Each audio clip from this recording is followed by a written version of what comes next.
இங்க இருந்து ஒரு குட்டி பொண்ணு பாத்தீங்கன்னா ஒரு வித்தியாசமான கிரியேச்சருக்கு முன்னாடி இருக்கக்கூடிய ஒரு பிளேட்டை வந்து எடுத்து பாக்குறா. பார்த்தா அந்த கிரியேச்சரோட ரெண்டு கண்ணும் பாத்தீங்கன்னா அந்த பிளேட்ல எடுத்து வந்து வச்சிருக்காங்க.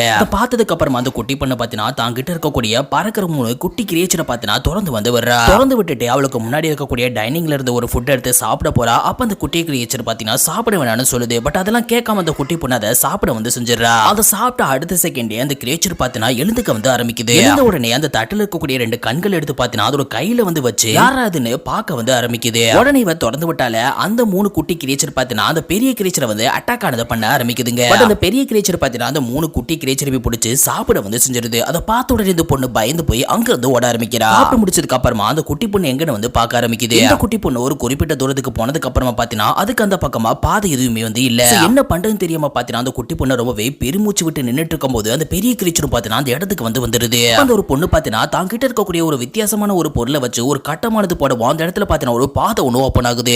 அந்த கிரியேச்சர் கிட்ட வரும்போது பாத்தீங்கன்னா மேல ஏறி தப்பிக்கவோ செஞ்சிடறா.